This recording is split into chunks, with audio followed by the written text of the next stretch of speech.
Hai Nover semuanya, kembali lagi di channel Anomali, wadah di mana horor dan supernatural bertemu menjadi spiritual. Di episode kali ini, kami akan cerita mengenai tiga jiwa yang sangat kontras. Dua sudah menjadi arwah, satu masih hidup. Dari dua arwah itu, satu masih gentayangan, satu lagi sudah swoosh pergi jauh. Dan yang masih hidup belum tentu lebih baik dari yang sudah menjadi arwah. Dan di video ini menjawab pertanyaan, kadang-kadang para klien bertanya, gimana sih? Harus didoain nggak tuh yang sudah meninggal? Mesti didoain apa? Mesti dikasih apa? Maunya apa gitu kan? Di video ini akan menjawab hal itu. Dan juga di sini kisah anomali kami berkomunikasi dengan janin bayi yang belum lahir. Gimana ceritanya? Stay tune.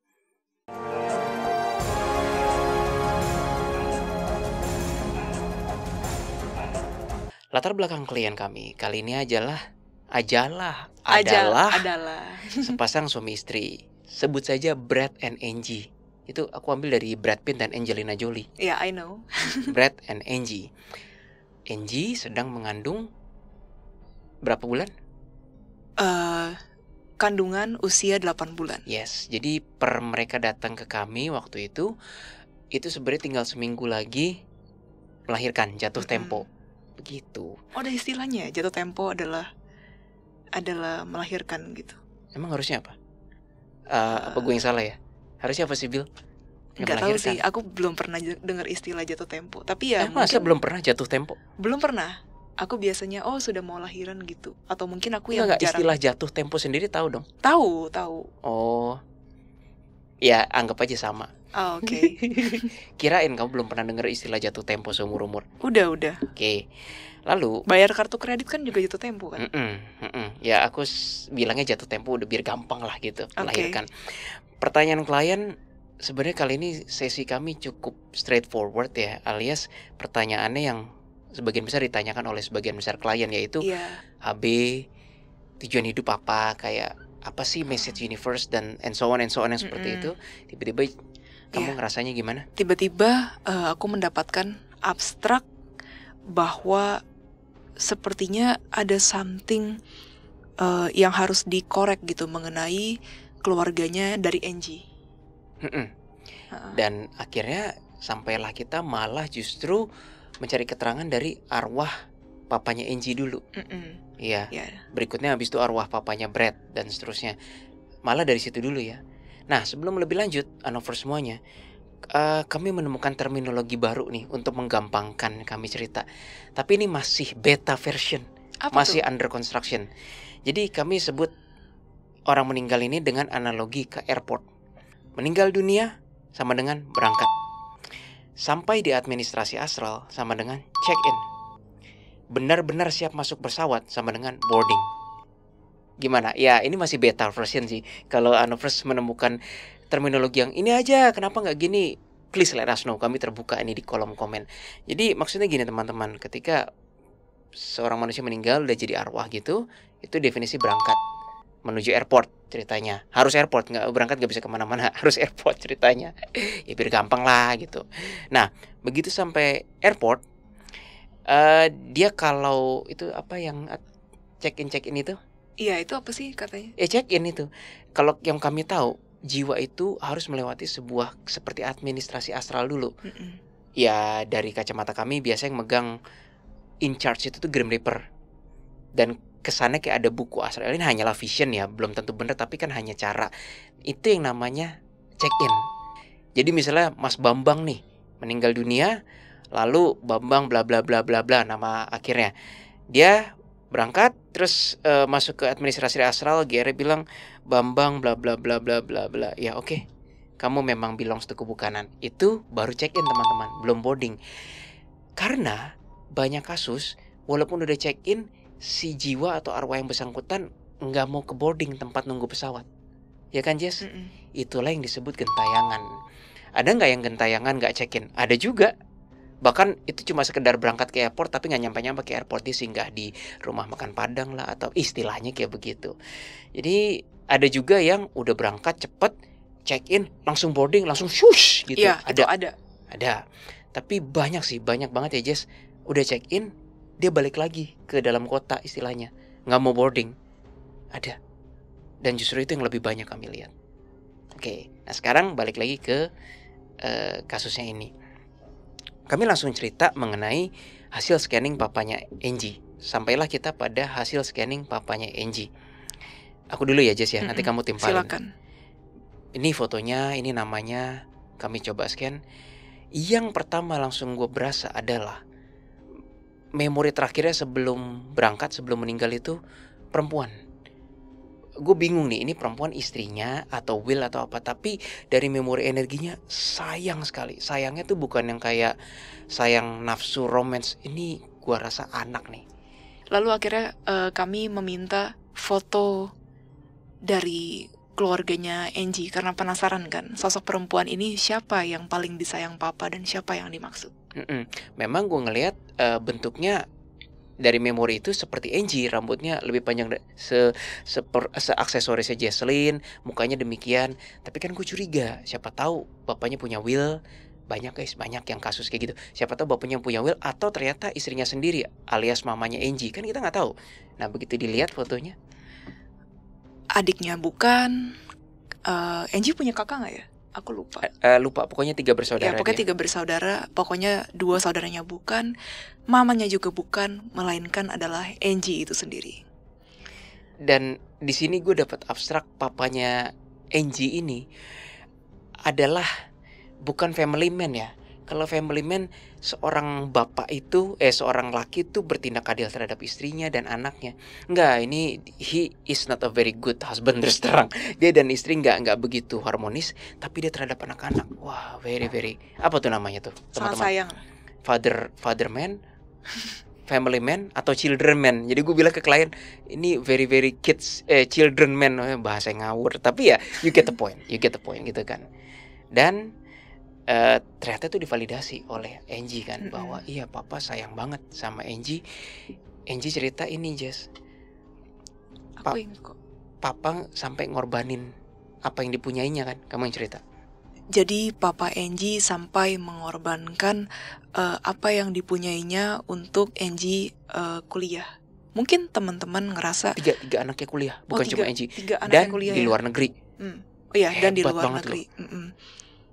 Lalu juga apa ya, selama hidup tuh kerasa banget. Ini kalau pengakuan dari Angie sendiri ya, iya aku tuh ibaratnya jadi bisa kayak count on my dad gitu. Jadi aku tuh bisa bersandar sama papaku. Makanya ketika beliau meninggal, aku ngerasa akunya yang mungkin tuh masih bergantung sama papa, walaupun aku tahu papa pasti udah gak bergantung sama aku. Itu kata Angie.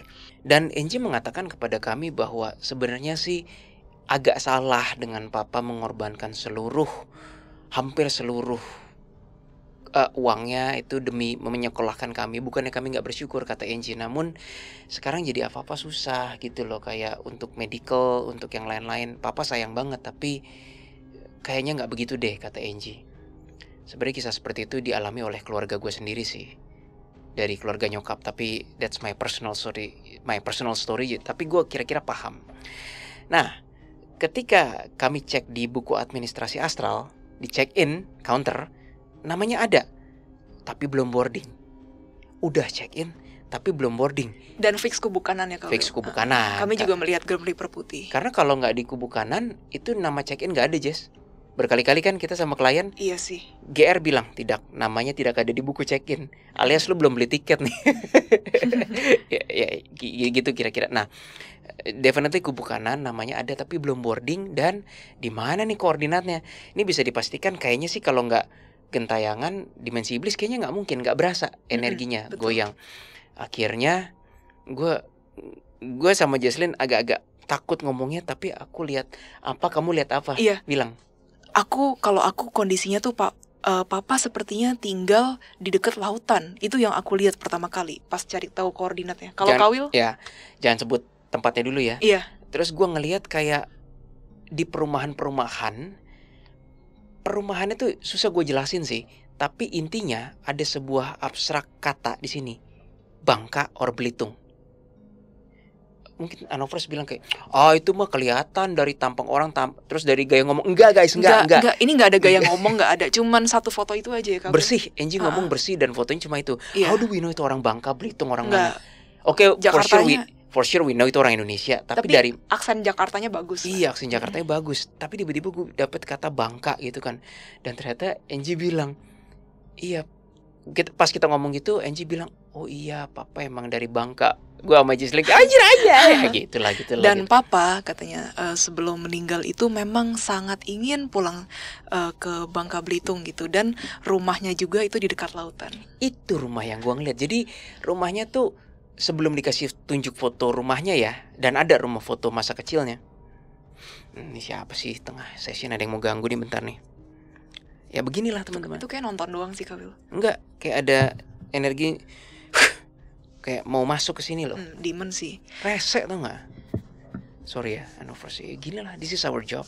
This is what we experience every day. Anyway. Jadi perumahan itu yang gue lihat teman-teman,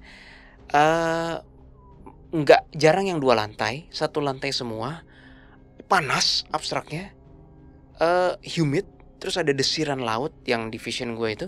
Dan yang unik adalah ya, kalau gue orang Jakarta teman-teman, rumah itu kan relatifly teratur ya. Jadi kalau semuanya ngadep sini ya hadap-hadapan, ini jalan, ini rumah ngadep-ngadepan. Nah yang gue lihat di vision itu, rumah yang tempat si arwah papa itu ada yang ngadep sini, ada yang rumah ngadep sini, ada yang ngepantatin. Buset, ini tata rumahnya nggak beraturan sih. Dan ternyata begitu kita lihat, wow, ya emang kayak begitu. Coba, gue belum pernah ke Bangka ya atau Belitung. Tapi kalau teman-teman ada yang dari Bangka Belitung, emang kayak begitu atau gimana sih kondisi rumahnya? Komen di bawah. Iya. Anyway, itu akhirnya ketahuan. Oh, Angie, ini koordinat papa nih. Di Bangka atau Belitung sih kemarin? Ya pokoknya daerah sana lah ya, Bangka Belitung mirip-mirip. Kami sebut saja Bangka ya, lupa gitu. Nah, sekali lagi papa itu jiwa hebat, tidak dendaman, walaupun dia sama istrinya ya nggak rukun, tapi he's a very children man. Sorry, nggak ada bahasa yang bagus sekarang. Dan ada yang amazing. Apa yang kamu lihat, Jess? Ternyata papa menunggu Angie untuk berangkat bersama. Walaupun ya gimana Kak? Enggak, kamu lanjut. Walaupun kesannya masa meninggal ngajak-ngajak. Enggak, bukan seperti itu teman-teman. Papa ini kondisinya ingin menunggu Angie tunggu sampai benar-benar berangkat. Jadi bukan ngajak atau bukan nampakin atau bukan mimpiin ya teman-teman. Dan Angie sendiri akhirnya air matanya netes dan berkata seperti ini. Iya, sebenarnya aku dalam hati waktu papa meninggal, aku tuh seakan-akan kayak ngomong ke papa, "Pah, aku pengen berangkat bareng papa. Maksudnya papa jangan berangkat duluan, Angie pengen berangkat sama papa." Terus Angie bertanya kepada kami, apakah gara-gara seperti itu ya jadinya papa jadi tertahan di sini. Lalu ya aku bilang, enggak Angie, itu memang 100% kemauan papa. Bukan karena Angie bukan karena papa ngikutin kemauan Angie. Bukan karena papa ngikutin kemauan Angie, tapi papa benar-benar ingin menunggu Angie sampai harinya tiba, lalu sama-sama pergi, ibaratnya ke surga bersama, kayak gitu. Tapi bukan berarti papa tidak mendengar pas Angie ngomong seperti papa itu. Papa dengar. Oh, dan di situ Jesslyn udah nangis nggak karu-karuan udah. Ya udahlah, kan Jesslyn sangat tersentuh orangnya. Iya, aku tuh orangnya empat banget. Supaya kamu nggak terlalu nangis, gue mau cerita sedikit mengenai. Supaya nggak terlalu nangis. Gue mau cerita sedikit anniversary semuanya mengenai kisah nyata nenek gue versus kakek gue pas meninggal. Ini kakek nenek dari pihak bokap gue. Bokap udah ngajarin gue spiritual dari muda gitu kan. Nah, waktu kakek gue meninggal, itu gue gak sempet melihat ke funeralnya dan yang lain-lain lah. Sama sekali gak deket. Karena jarak kakek meninggal dengan nenek meninggal tuh jauh, ada kali belasan tahun. Begitu nenek meninggal, pemahaman spiritual gue udah ada, walaupun waktu itu aku masih umur 16 kali, 16, 17, 18. Nah, ini something yang gue gak tahu, baru tahu setelah berapa tahun kemudian. Jadi gini, pas nenek gue meninggal, 3 jam baru menjadi baru di-declare medically dead. Itu kan masih 3 jam loh. Masih fresh banget itu kan istilahnya kan. Gue lihat jenazah beliau gitu kan. Terus gue elus rambutnya di berbaring di tempat tidur atau apa gitu kan. Terus gue diam-diam bisikin ke kuping emak gue, kira-kira seperti ini, mak jangan ngeliat ke belakang, mak langsung menuju cahaya, lupain semuanya, relain, karena kalau mak masih terus-terusan ngeliat yang di bumi, mak akan melekat gitu. Nah gue anak umur 16, gue gak tahu kenapa gue ngomong kayak gitu sih, anak gila kali ya. Gue umur 16 tahun ngomong kayak gitu, orang sableng gue. Dan gue ngomong gitu atas dasar ajaran bokap gue. Bokap gue bilang, Will, kalau kamu nanti meninggal jangan pernah nengok ke belakang, langsung menuju cahaya. Anjir, bokap gue emang sableng sih kalau gue pikir-pikir. Anak lain umur segitu diajarin kayak nih, bisnis tuh harus profit, gak boleh defisit. Gue malah diajarin gituan. Anyway, anak-anaknya gak ada yang dimimpiin. Maksudnya bokap gue tuh 6 bersaudara, satu pun gak ada yang dimimpin oleh ibunya, which is nenek gue. Gak ada yang dimimpiin. Gue pikir, itu mah cuma kebetulan gitu kan. Ya mungkin emang jiwa nenek gue yang, waktu itu gue belum seperti sekarang, jiwa nenek yang langsung berangkat. Ternyata setelah berapa tahun kemudian, aku baru tahu, Jess, waktu kakek meninggal, semua dimimpin berkali-kali. Wow. Semua dimimpin berkali-kali dan gak sering, tapi ada. Bahkan setelah lewat berapa tahun masih dimimpin. Nenek sampai sekarang nol. Gak ada. Tidak ada satupun yang datang ke mimpi anak. Ya. Terus pasti dong gue, bahasa Inggrisnya I cannot help myself but think, apa jangan-jangan gara-gara gue gitu kan. Tapi kalau kata bokap, 3 jam itu jiwa tuh masih samar-samar mendengar melalui kuping ini, kata bokap. Ya, I was 16, didn't know any better, just whisper it in her ear gitu kan. Entah ada gunanya atau enggak. Tapi salut sih sama your dad ya. Maksudnya dari sejak dini sudah mengajarkan hal yang spiritual seperti itu. Dan ya sebenarnya ketika kita udah lepas gitu dari raga ini, bukan tentang bisnis lagi tapi tentang soul. Ya some people seperti kamu mengatakan salut. Some people bilang, bapak sableng apa itu ngajarin anak umur 16 kayak gitu. Anak umur 16 diajarin cara bisnis gimana supaya nggak untung. Lu ngadepin orang supaya nggak dikibulin, supaya nggak dibegoin gitu. Itu kalau aku di komunitas etnis Tionghoa kan kayak begitu. Ya well, tapi aku juga salut juga sih dengan bapak yang seperti itu. Ya. Daripada nggak ngajarin apa-apa ya kan. Iya. Gitu. Oke, sampai mana sih tadi kita kemana-mana? Sorry, kami kemana-mana. Nah sekarang balik lagi ke arwah papanya Angie.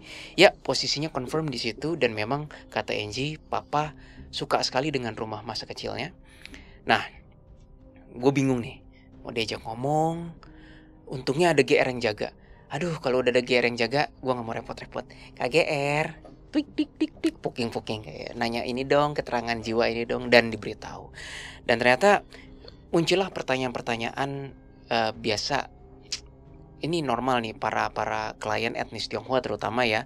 Mesti didoain gimana? Mesti dikasih persembahan gak? Dikasih mobil-mobilan kayak atau apa? Uang-uang gitu. Ya kayak gitu kan. Well, GR mengatakan tidak. Jangan didoakan. Kalau mau doakan langsung kepada Tuhan. Karena gini, papanya ini berbeda dengan bokap gua, teman-teman. Arwah papanya Angie pas masa hidupnya nggak mau ngomongin yang begini-beginian. Dan kalau kata GR, kalau andai kata tiba-tiba dia mendengar suara kalian, dia langsung galau lagi. Ada alasan kenapa papanya Angie memilih rumah masa kecilnya itu di Bangka itu, karena dia menunggu sampai saat ketika Angie nanti meninggal berangkat bareng. Sembari itu, meanwhile sementara itu dia nggak mau di Jakarta ataupun di mana. Dia mau memilih menyendiri. Itu kan Jess? Yes. Kalau kami interfere, wah itu kami mengacaukan semuanya sih. Gitu. Jadi itu kata GR. Jadi bukan berarti yang gentayangan itu selalu negatif, selalu belum matang, selalu belum mencapai perjalanan akhir, dan yang lain-lain. Ada 1001 faktor, teman-teman. Nah, kita beranjak dulu ke berikutnya, yaitu hasil scanning papanya Brad. Jesslyn lagi ke WC. Seperti arwah papanya Angie, biasa selalu terasa memori yang paling kuat apa? In this case tadi kan papanya Angie kan perempuan, which is itu Angie kan. Ini ya papanya Brad. I saw nothing, Jess. I saw nothing but piring. Piring. Plate. Literally plate. Gue sampai bingung kan. Nah, gue pikir kayak, oh, papa suka makan. Long story short, ternyata Brad baru bilang, ya bener, piring. Hah? Bener apanya? Meninggalnya di depan piring. Jadi memang papanya Brad ini, dia udah stroke berapa kali, udah sakit ini itu, dan literally meninggalnya di depan meja makan, di depan piring. In a way teman-teman, itu proses meninggal yang sangat bagus loh, in my opinion. Bagusnya kenapa, Kawil? Bisa dijelaskan? Bagusnya karena dia dengan sadar penuh sebelum meninggal, dia meninggal. Banyak orang yang, ini ajaran bokap gue, Will, kalau bisa sih, kalau kita meninggal, kalau bisa dalam kondisi sadar. Tapi ya siapa kita nggak bisa mengatur Tuhan, ya kan. Tapi kalau boleh, harus dengan kondisi sadar.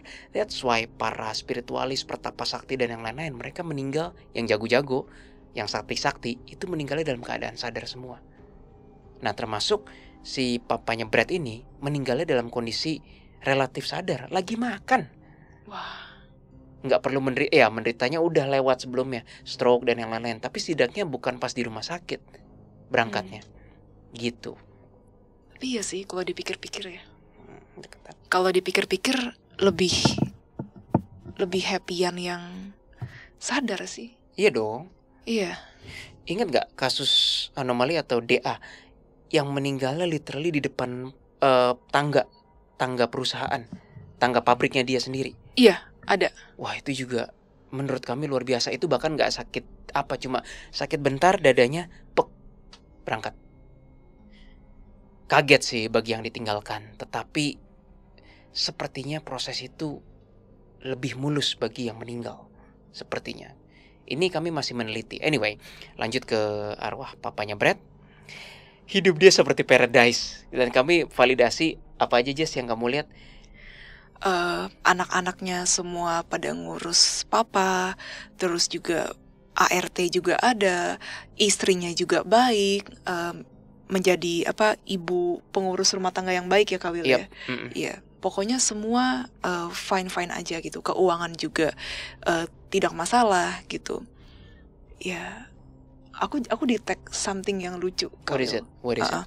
Jadi waktu meninggal gitu, aku melihat memang ada sebuah jas. Tapi ini nanti ya. Nanti yang jas nanti. Nanti tunggu ya. Tunggu. Lalu aku melihat ini misalnya di petinya gitu. Papa tuh di petinya. Lalu ada sekeliling anak-anaknya seperti itu. Nah, bagus. Ini arwahnya papa ya. Bagus. Iya. Memang harus kayak begini. Memang keluarga gue harus berbakti kayak begini. Ya, bagus. Oh, itu anak gue ngurusin gue. Semuanya pada datang. Oh, saudara komplit semua. Bagus. Memang harus begini. Iya. Kami berkali-kali berkata, Anover semuanya, bagaimana masa hidup itu akan dibawa pas sudah jadi arwah. Iya. Kebetulan ini yang kayak gitu, ya bagus ya, berbakti. Iya, itu kenapa itu sih? Itu si kecil tuh, lu kenapa nggak hormat sama gue? Istilahnya kayak gitu lah. Gitu. Istilahnya kayak pengen pride, dipuji banget, tapi nggak jahat. Enggak, bukan jahat. Ada juga waktu itu, nggak tahu gue pernah cerita atau enggak nih, yang nenek-nenek, Jess. Anjir. Oh iya. GR diginiin kayak, kan yang cabut situ, bukan saya. Yang cabut nyawa saya situ. Saya mana mau mati. Tuh lihat tuh, keluarga saya masih nggak pengen saya mati kan. Ayo, mau bilang saya mati. GR digituin coba. Kesannya kayak Tuhan bisa di nego mainin kayak gitu. Soalnya emang nenek-neneknya rock and roll banget sih. Usia 90-an tahun ya, 96 masih minum soda apa. Wah, gila, rock and roll banget itu. Anyway, balik lagi ke siapa papanya ini. Dia seperti paradise tadi. Orang-orang, ART, suster, staff, dan yang lain-lain. Dan susternya baik banget lagi. Nah, yang mengharukan adalah ketika Brad menikah. Jadi sebenarnya sebelum Brad menikah, papa keburu pergi, meninggal duluan. Pas Brad menikah, hadir arwahnya di situ. Betul. Terus kamu ceritain deh, astaga, sama aja sikapnya, sifatnya sama, karakternya, coba. Dan memakai jas yang aku lihat ada di peti mati itu. How do we know? Kamu yang nanya ke Brad kan? Iya, how do we know? Jadi aku nanya ke Brad, papa memakai jas yang akan dia pakai ketika Brad dan Angie menikah ya? Lalu Brad bilang, iya, memang sebenarnya jas tersebut tadinya memang akan digunakan ketika kami menikah. Kamu keren banget sih di situ. Very specific, Jess. Well, Khalil juga keren di depan piring. Anyway, yang pasti persepsinya ya, gue gak tahu resepsinya di mana ya. Bapaknya tuh kayak gini, kayak yes, anak gue menikah. Ya dia kan udah jadi arwah kan. Iya. Arwah-arwah lain kan. Tuh lihat tuh anak gue menikah. Ganteng kan? Itu andai kata masih hidup pasti gitu sih. Andai kata masih hidup kayak tuh Pride. Pride. Nggak ada yang gimana banget dengan arwah papanya Brad ini. Memang prideful. Dan ketika gue cek ke database, udah nggak ada di check in, udah nggak ada di boarding, dia udah terbang. Iya. Anjay, dalam hati gue. Terus mungkin Anovers bilang kayak, loh tapi kok sempat datang ke pernikahannya Brad? Kan waktu itu baru meninggal. Jadi mungkin dia entah belum check in atau check in, intinya sempat dulu tuh roaming. Dia tahu, seenggaknya tuh dia tahu kondisinya anaknya akan segera menikah. Iya kan Khalil? Iya. Dan setelah melihat anaknya menikah, shush. Iya. Setelah kami validasi orangnya, aduh ini gue bawainnya teman-teman don't get me wrong ya, sebenarnya ada lucunya, mungkin nggak lucu tapi ya udah kami spill aja. Pas shush gitu, itu tuh murni karena orang itu emang egois terus terang. Jadi orang itu emang egois, nggak terlalu mikirin orang lain, tapi nggak jahat, hidup untuk dirinya sendiri, tapi nggak menjahati orang lain. Gitu loh, itulah karakter beliau. Makanya dia begitu udah lihat anak menikah, udah gue nggak mau mikirin urusan lain, dunia, whatever, gue nggak mau, udah dihormatin, dah gue berangkat gitu kan. Nggak tau lah, gue tahu gue nggak di sini kan, shush gitu kan. Terus sampai gue dan Brad punya satu terminologi yang sama, ya ini disebut definisi hidup tidak kemelekatan tapi karena keegoisan. Hidup ketidakmelekatan tapi karena egois. Kok kesannya positif tapi negatif? Bingung gue gitu asli. Ada ini kasus unik nih. Hidup yang tidak kemelekatan tapi karena egois. Bisa ya? Willy, jangan salah kata Keris.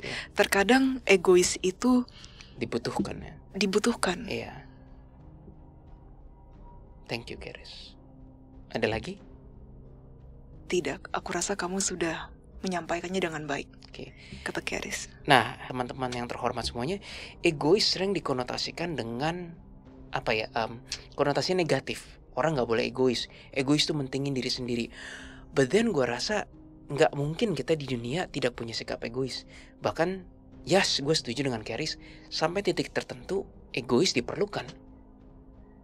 Egois diperlukan yang itu tidak merugikan diri sendiri dan tidak merugikan orang lain. Kalau kita lapar dan kita mampu beli makan, masa kita harus mikirin orang lain dulu? Nggak ada habisnya dong kalau kita seperti itu. Tolonglah diri sendiri dulu. Nah, menurut gue itu bukan egois, tapi kadang-kadang sering disalahartikan oleh berbagai orang-orang yang mohon maaf memakai kedok ketuhanan atau agama, ya gitu. Kalau gue rasa bukan berarti semua orang harus egois ya, tetapi harus ada takarnya masing-masing. Nah, balik lagi, si Brad dan me sama-sama setuju. Ya, inilah definisi hidup tidak melekat tapi karena keegoisan. Nah, pertanyaannya, soulnya papanya Brad lebih baik dong dibanding soulnya papanya Angie? Belum tentu teman-teman. It's not our capacity untuk menjudge hal seperti ini. Yang gue langsung berasa adalah bukan berarti papanya tanpa pembelajaran aja sih ya. Yes. Kerasa setelah boarding itu si papa itu bukan nggak selesai. Ya harus ada proses selanjutnya. Bukan yang tiba-tiba kayak dia bertapa mencapai pencerahan tertinggi. No, not like that. Tidak seperti itu.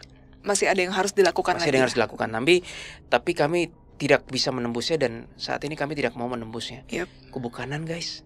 ntar kalau ditabok, ditampol, bahaya kami. Tadi di intro kami mengatakan ada 3 jiwa, bukan?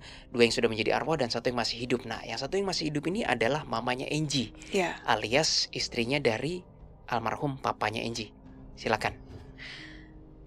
Iya, jadi sebenarnya waktu melihat foto anak-anak ya, ada foto keluarga, ada foto ya komplit lah, mama, papa, anak-anak di situ semua. Aku salah fokus guys ke mama. Aku bilang, siapa ini? Lalu Angie bilang, ini mama. Ya maksudnya bisa aja kan itu tante siapa gitu kan. Terus ketika Angie bilang itu mama, aku langsung di-tag, ini ada demon Angie. Oke, gitu. Ya sebenarnya ini kata Angie ya. Sebenarnya memang mama itu ya orangnya ya seperti itulah gitu. Tapi kita sebagai anak-anak ya udah mengerti mama sikapnya kayak gimana. Ya lalu kami validasi beberapa ya Kak Will. Mama itu kan sosok yang pengatur lah ya. Pengatur. Lalu apa ya? Ya agak drama queen lah ya seperti itu. Dan memang ya tidak cocok dengan ayahnya Angie. Lalu negative thinking juga, suuzonan juga, itu sebabnya demon datang, teman-teman. Tapi di sini untungnya demonnya tuh nggak sampai kayak ngerasukin apa kayak sampai embed gitu, nggak. Cuma kayak cuma kayak gitu doang, teman-teman. Cuma ditiup-tiup. Lagi dong, kamu cute banget gimana tadi? Ya cuma ditiup-tiup aja. Kalau misalnya iya ini tetangga gini, itu tuh tetangga kemarin anaknya gitu. Misalnya apa ya? Gimana ya? Aku bingung sih. Kalau jadi suuzon gimana ya Kak Bele? Biasanya kamu bisa jago suuzon mode, ngejulit mode. Tumben kamu lagi nggak dapet feelingnya. Lagi nggak dapet. Ya, ya misalnya gini. Iya itu kemarin saya lihat dia ngerokok bareng teman-temannya di pinggir jalan. Nah misalnya kayak gitu. Fix lah kamu main sinetron aja lagi. Ya kayak gitulah suuzonnya gitu. Yang membuat mamanya itu disamperin demon antara lain karena ada yang unik nih teman-teman. Mama itu berdoa terus kepada Dewi Kwan Im karena Buddhis kan. Nah kalau kata Angie ya, gue juga bingung sih episode yang mana nih anomali. Kalau kata Angie, mama ada nonton episode anomali terus jadi kayak, ya kok begitu gimana Angie? Katanya mama kan doa terus sama Dewi Kwan Im. Kok itu di anomali ada klien yang bukan Buddhis tapi malah sama Dewi Kwan Im diperhatiin. Gue sampai episode yang mana gue udah nggak tahu lah gitu kan. Tapi mama orangnya yang mana? Sorry habis ganti baterai. Ya kami juga nggak tahu ya episode yang dimaksud yang mana, tapi gini teman-teman, ini seharusnya nggak masuk inti video ini, tapi ada alasan kenapa setiap manusia nggak semuanya cocok bekerja dengan astral Tuhan tertentu gitu loh. Kami aja, gua nih sampai sekarang pengen bekerja dibantu oleh Yesus, bisa dihitung jari guys. Malah gue bilang kan, gue jealous dengan pemuka agama dan orang yang bilang kayak Tuhan Yesus berkata padaku, gila dia tiap hari loh. Gue nggak berasa gue. Malah yang bantu gue tiap hari Grim Reaper, Arka. Tapi bukannya gue nggak mensyukuri, gue sangat mensyukuri. Sometimes angels. Mereka adalah saudara-saudara gue gitu. Dan angels tuh lebih ke kalau lawan kita udah ekstrim berat. Kita kayaknya belum bawain Jess, tapi ada yang waktu itu sampai terpaksa angel gara-gara kurang ajar banget. Ada, tapi yang nantilah kami bawain. Masih seputar mamanya. Ada yang lampu kuning nih guys. Silakan Jess. Nah Angie bertanyakan, tapi anomali masa sih mama saya bisa sampai digandolin demon lah ibaratnya. Padahal kan mama saya ini udah suka ke vihara, terus mama tuh juga suka berbagi gitu ya, berbagi gitu ke anak-anak yatim piatu misalnya di panti asuhan. Kok masih bisa sih gitu? Eits gitu, tunggu dulu. Dan kadang ke keluarga untungnya. Oh iya, tapi untungnya mama suka berbagi juga ke keluarga ya. Iya, ini kontras dengan sama klien kita. Kami singkat sekilas cerita, etnis Tionghoa juga, Buddhis juga, laki berbaginya gencar, tapi bukan ke keluarga. Buset dah. Ya kalau yang ini mama lebih yang mending ini lah. Mama lebih ke keluarga. Lanjut. Bahkan sampai ada saudaranya papa yang sebenarnya mama tuh nggak suka banget deh sama itu orang, tapi mama sampai rela gitu menyisihkan uangnya untuk orang tersebut, untuk saudara papa ya Kak Will ya. Mama itu terkadang, ini kalau kata Angie ya, juga mengucapkan seperti ini. Iya, maksudnya kalau kita baik ke orang kan ya otomatis orang juga maksudnya bisa baik ke kita gitu. Maksudnya bisa ada, seenggaknya ya Buddha bantulah gitu. Maksudnya kasih kebaikan ke kita juga. Ibaratnya seperti itu ya Kak Will ya. Jadi semacam ada hitung-hitungan gitu terhadap universe. Sebenarnya dibilang salah 100%, ya itu sih enggak juga ya Kak Will ya. Oh, jauh dari kata orang jahat, Mama, jauh. Jauh. Baik papanya Angie, papanya Brad, mamanya Angie, semua bukan orang jahat. Jauh dari kata itu. Iya, tapi kalau misalnya ada yang namanya tuh kebaikan dengan pamrih gitu ya, ini sebenarnya termasuk kebaikan dengan pamrih, ya kan Kak Will? Padahal sebenarnya kebaikan yang dilakukan itu adalah ketika kita melakukan, kita memberi, ya harusnya sebenarnya tanpa pamrih teman-teman. Kita jangan mengharapkan, ya tapi kita murni benar-benar melakukan kebaikan tersebut atas dasar memang ingin memberi. Memang ini adalah makhluk Tuhan sesama kita gitu yang membutuhkan, misalnya seperti itu. Kalau misalnya di hati ada rasa kayak iya nggak apa-apa berbagi gitu, yang penting kan saya kan nanti dapat pahalanya besar gitu, ibaratnya. Well, itu sebenarnya sama aja dengan pamrih teman-teman. Itu menurut aku. Terserah ya kalau misalnya teman-teman di sini beranggapan oh enggak dong gitu. Itu kan maksudnya diajarkan gitu kan sejak dini gitu. Maksudnya misalnya oleh agama gitu. Tapi menurut aku akan lebih baik aja kalau misalnya tanpa pamrih. Dan di wajahnya Mama tersirat kan Jess bahwa aku udah tua seperti ini, aku udah berbuat kebaikan, kok sepertinya Dewa atau Buddha masih begini-begini aja ya, belum mengabulkan kayak gitu-gitu. Dan ini banyak loh, Hanover semuanya, kami ngeliat banyak yang seperti ini. Nah, sedikit cerita dari perspektif spiritual gue sudah boleh dikatakan melewati, aku udah melewati tahap dimana harus menemukan balance antara kebaikan versus nggak perlu berbuat versus egois.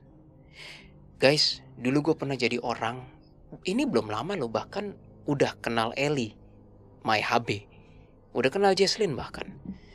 Di situ gue ngamuk-ngamuk terhadap HB gue, ngamuk terhadap Tuhan, kayak gue nggak pernah nyuri, gue nggak pernah gimana, gue kerjanya bener, nggak jahat, nggak pernah membunuh orang, nggak pernah ini itu. Kok gue nggak kaya, kok gue nggak dapat berkat seperti orang lain yang begini-begini aja berkatnya bla bla bla bla, kok begini, itu enggak, kok begini. That kind of questions tuh memenuhi otak gue kan. Sampai suatu hari gue sadar bahwa ya di universe ini there is no such thing as yang dibilang adil menurut kacamata manusia gitu. Kita nggak akan pernah bisa puas dengan apa yang kita dapat. Dan gue selalu ngasih tahu Jesslyn, dari 100% keinginan kita, maybe 80% of the time nggak terpenuhi kok. Tidak terpenuhi, tidak tercapai, ya kan? Kita hanya hidup dengan 20% yang bisa kita punya. Nah sekarang pertanyaannya, mau dikejar tuh 80% sampai meninggal, ya good luck gitu kan. Nah sepertinya gue sudah berdamai dengan prinsip itu. Jadi gue tidak lagi memaki-maki Tuhan kayak, loh Tuhan gue kan udah berbuat baik gini, kok gue gak dapet ini gini gitu. Gue udah berdamai. Gue sadar penuh bahwa bekerja di jalan Tuhan atau berbuat kebaikan itu gak boleh mikirin outputnya apa sih. Dan aku nambahin ya, dan teman-teman yang terhormat semua, ini hanyalah pengalaman hidup gue, tapi gue percaya pasti ini dialami oleh teman-teman. Biasanya momen dimana kita harus berbagi yang paling tulus selalu datang di saat yang salah. Selalu datang di saat yang salah, bukan ketika saat yang kita udah siap. Ya tanggal 1 bulan depan kita akan berbagi, tim dokumentasi siap gitu. Biasanya gak begitu. Ini pengalaman gue. Setuju sih Kak Will. Yang simple-simple, traffic. Gue sering banget dulu menahan diri untuk menolong orang. There was a time ketika gue masih nyetir di kantor yang lama, di stopan gue ngeliat di sini ada mobil mogok, bannya kempes kayaknya. Ada ibu-ibu. Aduh, gue ngeliat itu sedih banget, kasihan udah sendirian. Terus ya lu bayangin lah teman-teman, udah ibu-ibu sendirian harus dongkrak ban sendirian gitu. Mungkin dia bisa ya mungkin, tapi kan insting gue untuk menolong tergelar kan. Alhasil apa teman-teman? Gue tidak menolong karena gue terpengaruh dengan masyarakat yang kayak awas itu modus kejahatan, which is at some point itu bisa juga terjadi, ya nggak? Iya bisa. Nggak menutup kemungkinan loh. Jangan naif gitu teman-teman. Ada modus kejahatan seperti itu dulu mungkin. Nah akhirnya gue nggak nolong. Gue ini, tapi setelah kayak 5 menit ini kayak cenut dalam hati bangsat lah. Ye gue tolong kan. Gue muter, detour istilahnya. Gue cari ya dengan macetnya Jakarta yang gak nyantai gitu kan. Akhirnya ujung-ujungnya 15 menit baru sampai di lokasi yang tante tadi. Udah gak ada tantenya. Di situ gue nyesel setengah mati. Kenapa gue gak nolong itu tante? Mungkin tantenya udah ditolong orang lain. Ya aku mikir positifnya gitu. Tapi kan artinya di saat kita harus menolong atau di saat kita harus berbagi selalu datang di saat yang salah. Iya itu selalu. Betul sih. Aku juga merasakannya Kak Will. Dan akhirnya gue gak mau holding back lagi kalau di traffic gitu. Ini hanyalah hal kecil. Banyak orang lain yang berbuat lebih besar. Tapi waktu itu ketika macet di tol ya Jess, macet di tol, ada tiba-tiba mobil truk pick up, truk atau apa, pokoknya truk barang gitu, macet, gitu kan. Terus aku bilang, Pak, kenapa? Iya ini macet, akinya mogok. Aku nggak mikir panjang. Aku berhenti, bodo amat orang tantin pasang hazard gitu kan, bilang, woi ini akinya nggak jalan, lu mau dorong, good luck sana gitu kan. Ya jangan ditiru ya, tapi gue ngikutin insting gue. Gue buka ke mesin gue, dan gue selalu punya kabel jumper di mobil gue. Dan ternyata waktu itu dibutuhkan kabel jumper, cret, nyala gitu. Pas aku melakukan itu, aku nggak expect apapun, nggak expect terima kasih, nggak expect apapun. Yang aku expect cuma itulah bentuk devotions, pengabdian terhadap alam semesta. Ya tapi masalahnya momen seperti itu nggak datang setiap saat teman-teman. Dan mostly datang di saat yang salah, I guarantee. Dan yang terakhir, sebenarnya nggak kejadian tapi gue curcol sedikit ya. Waktu itu DA baru balik dari Surabaya. Pesawatnya itu dari awal pas gue naik, pas taruh barang gue udah lihat nih ada wanita muda lebih pendek dari Jesslyn. Gue nggak kenal, gue nggak tahu siapa. Dan itu sepertinya orang Indonesia, pakai kerudung, ya. Dan dia bawa anak, single mother kayaknya. Dan by mukanya kelihatan ini struggling sih. Jujur ya, maaf, mukanya memang gak menyenangkan muka wanita itu ya. Mungkin karena udah susah, struggling, kayaknya kecapean ya. Pantas raut mukanya seperti itu, pantas lah ya kan. Maksudnya bukan yang ramah lah gitu teman-teman. Ya. Gue hanya berbuat sedikit seperti barangnya dia, gue bantu taruh di bagasi, bukan bagasi, apa sih namanya itu? Cabin gak sih itu namanya? Cabin atas tuh, tempat storage atas itu kan, itu satu. Ya storage ya. Dan pas mendarat pun di Soekarno-Hatta pun gue bantu ambil lagi. Itu hal-hal kecil. Nah pas sudah mendarat, kami kebetulan harus naik bus dulu. Nggak langsung yang kayak pesawatnya langsung ada corong belalai boardingnya kan Jess. Kita naik bus itu kan. Di situ gue marah banget sih sama perilaku orang Indonesia di saat itu. Pertama, gue bantu si ibunya itu. Tapi gue pengen bantu lebih, kelihatannya dia kayak menunjukkan abstrak ya. Udah nggak usah gue bantu, gue bisa sendiri. Ya udah, jadi tasnya aja yang gue ambilin ya kan. Terus gue tungguin sampai ibu-ibu turun. Gue ngeliat, oke, ibu-ibu udah turun. Gue tunggu dia sampai naik bus, just in case jatuh kan. Gue tungguin. Ya udah, gue naik bus, ibu itu di bus. Ini yang bikin gue marah teman-teman. Gue berdiri, itu si ibu itu dia hamil deh kayaknya Jess. Kayaknya dia hamil terus dia ada anak lagi. Iya baru ingat. Iya. Hamil tapi juga gendong anak. Gila loh guys. Iya. Nah gila terus dalam konteks itu kan gak gampang gitu. Terus dia bawa ini peralatan. Dia bawa kayak satu tas ransel gitu. Itu untuk peralatan anaknya yang Iya. Yang masih Yang bikin gue marah adalah pas di bus, gue udah bawa pegangan, Jesslyn pegangan. Ya gue udah berdiri, gue gak duduk. Gak ada satupun lo yang ngasih duduk. Motherfucker banget tuh asli orang Indonesia saat itu. Sorry. Gue masih kebawa emosi. Nah terus ada itu orang bule sebenarnya. Orang bule tuh kayak udah please gitu. Kayak mau ngasih gitu loh. Nah intinya kita di tengah nih Jess. Kita di bodi tengah bus. Tapi bulenya juga lagi berdiri masalahnya. Ya sekarang kalau kita udah berdiri mau ngasih apa orang kita berdiri Iya, kok. tapi bulenya juga kayak bantuin nyari tempat duduk gitu. Akhirnya aku lihat tuh ke depan dekat sopir, which is dia ke bagian depan ada.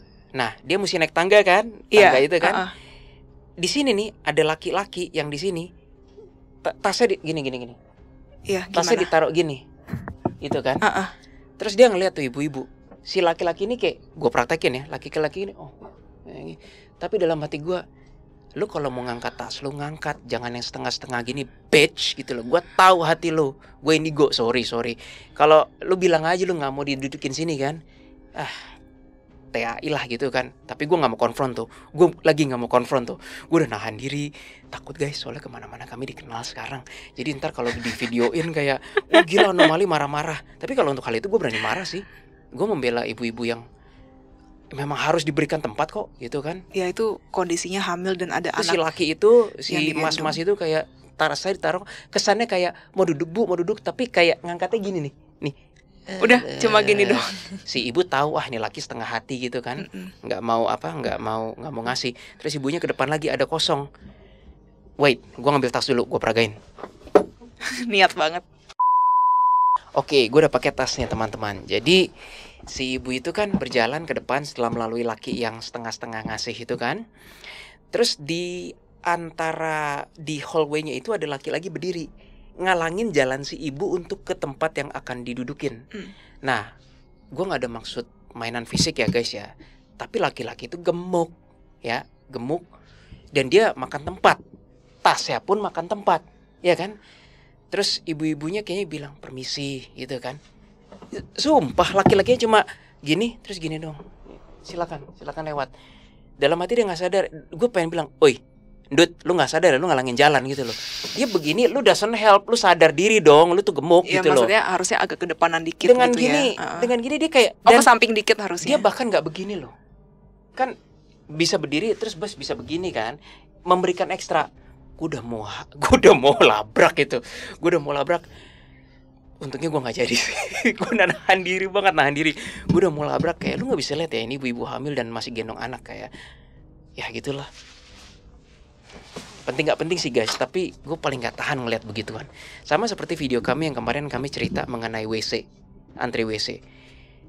Tapi kadang orang seperti gue ini dimusuhin sama komunitas karena ya lebih banyak yang petoeng gitu kan. Jadi anniversary kemana-mana tadi, ya balik lagi.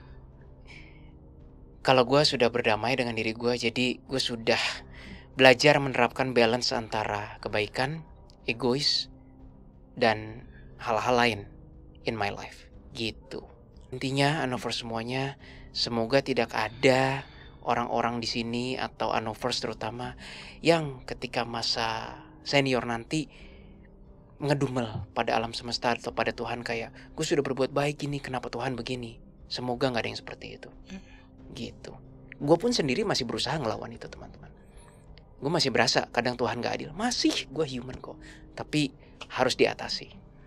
Kita lanjut ke berikutnya ya. Nah ini yang seru teman-teman. Komunikasi dengan janin 8 bulan. Sebenarnya kami pernah mencoba berkomunikasi dengan janin sebelumnya. Tapi itu bukan konsultasi dan kami nggak tahu itu beneran atau enggak. Ya namanya juga nyoba kan. What do we expect gitu kan. Tapi ketika kemarin ini by the way anaknya perempuan itu. Dan anaknya perempuan yang tahu Jesslyn. Again sekali lagi Jesslyn hebat banget. Itu perempuan ya? Iya juga hebat lah. Jangan begitulah. Oke. Anyway, rasanya tuh ini poin yang pertama. Rasanya tuh gimana sih komunikasi sama janin? Tanda tanya. Begini teman-teman. Kayak seperti komunikasi dengan arwah, tapi bersih banget energinya, template-nya dewasa, dan rasanya seperti HB tapi bukan HB, jaraknya lebih dekat, iya nggak? Gimana jelasinnya? Jadi kalau HB ya? kayak human tapi in this case tuh kayak bukan sama arwah gitu ya Kak Wil. Ya, agak beda gitu. Beda, arwah itu kan keruh dengan segala penderitaannya, sifatnya, memorinya kan. Ya. Ini kayak template jiwa dewasa, terang. Kayak HB rasanya sekilas. Kayak murni gitu ya. Tapi bedanya kalau HB kadang jauh ya kan. Ini kayak literally deket kayak berasa arwah di depan kita gitu loh. Like literally si Angie di situ berasa kita komunikasi sama energi janinnya di situ. Jadi walaupun janin is janin kecil gitu ya, tapi kami berasa komunikasinya bentuknya tuh sama energi dewasa gitu. We don't know kenapa begini kan. Nah, lalu dari mana kami bisa validasi beberapa hal? Waktu itu gue langsung denger ya, kesannya kayak dari perutnya Angie ngomong, tolong jangan makan cheese alias keju. Itu bukan sedikit, itu banyak melemahkan bagian belakangku. Belakang tuh gak tahu kepala atau punggung, pokoknya kata si janin belakang. Kaget dong gue sampein aja. Dan ternyata Angie bilang, oh my god, aku suka banget makan cheese. Iya, dan tiap hari dia makan cheese setiap pagi. Nah di sini bikin gue bertanya-tanya, jadi selama ini kalau ibu mengandung dia suka banget, ini belum tentu bayinya mau ya? Gantian Yayu yang hebat ya, bisa nebak cheese ya. Oke, lanjut lagi. Lanjut. Ini pertanyaan gue teman-teman kepada universe. Anjay, jadi selama ini kalau istilah kayak ibu ngidam gitu ya, itu dari bayinya atau dari ibunya tuh? Bener, jangan-jangan distraction buat bayinya atau malah bayinya yang mau? Well, tentu saja omongan kami tidak bisa dibuktikan ya gitu kan. Dan ibu ngidam pun juga kan gak bisa dibuktikan dari bayi kan. Sains gak bisa buktiin itu kan. Sains cuma bisa buktiin kayak, oh kalau ibunya ngidam apel, ibunya makan apel, gak ada tanda-tanda apa di rahim ya berarti mungkin anaknya suka. Hanya sampai situ kan. Tapi yang gue denger, anaknya, janinnya bilang tolong jangan makan cheese gitu. Terus gue bilang sama Angie, sorry ya, kami sebenarnya nggak pernah melakukan ini pasti konsultasi. Ini pertama kali kami dengar kencang gitu. Dan gue sempat tanya Keris, ini boleh nggak sih Keris kayak begini? Keris bilang sebenarnya tidak direkomendasikan Willy, tapi ya kalau sudah terjadi apa boleh buat. Gue percaya gue ngomong ini juga anaknya lupa sih. Maksudnya by the time, welcome to the world, lupa semua pasti, memorinya di wiped out. Jadi gue sampein aja. Oh enggak, Jess. Maksudnya iya memori lupa, tapi kemarin tuh harus terjadi kok. Anyway, kata janinnya juga bahwa janinnya berkata seperti ini. Salah satu pembelajaranku adalah si janinnya Angie ini mengenai kemarahan katanya. Pada kehidupanku yang sebelumnya, aku belum berhasil mengatasi itu. Dan itu berakibat sesuatu yang enggak banget katanya. Istilahnya destruktif dan aku harus mempelajarinya kembali di kehidupan ini. Nah efeknya apa gue ngomong ini? Mungkin kalau memang si anak itu lahir dengan lemah punggung ataupun sifat marah, ya berarti orang tuanya tahu apa yang harus diperbuat. Semoga saja salah. Yang cheese sudah benar soalnya, validasi cheese. Tapi yang punggung belakang semoga saja kami salah. Semoga saja. Siapa sih ibu yang ingin anaknya lahir dengan ketidaksempurnaan kan? Tapi setidaknya kalau si anak itu lahir dengan sifat marah-marah, then we know, oh ya emang itu salah satu pembelajaran hidupnya. Janin yang sebelumnya kami ngomong, ini yang off konsultasi, itu lain lagi pembelajarannya. Pembelajarannya dia harus lahir di keluarga yang penuh dengan kebersamaan dan cinta kasih. Itulah pembelajaran dia. Macam-macam teman-teman. Tapi ini pengalaman baru kami, dan kami gak tahu mau dibawa kemana dengan pengalaman baru ini. Seperti biasa, di bagian penutup selalu ada beberapa poin yang bisa kami bagikan. Yang pertama adalah, kami sering sekali berkonten mengenai arwah yang sudah meninggal. Tidak ada satupun kasus yang bisa dipukul rata ya Jess ya. Jiwa yang gentayangan bukan berarti itu jiwa yang buruk dan belum sampai. Dan jiwa yang langsung berangkat belum tentu matang dan selesai pembelajarannya. Hanya itu yang bisa kami sampaikan di poin pertama. Poin kedua, never hitung-hitungan pada Tuhan mengenai perbuatan kita. Karena kita sebagai human tidak mampu melihat secara keseluruhan debit karma kita. Ya, I know memang reinkarnasi tidak semua agama mengakui dan mempercayainya. Namun kalau reinkarnasi ada saja, kita sudah tidak mampu mengukur itu, Jess. Iya, betul. Ya kan? Betul. Mungkin itulah juga yang menjelaskan kenapa ada orang yang lahir dengan takdir ini, orang lahir di daerah ini, itu semuanya berkaitan semua dengan our past life.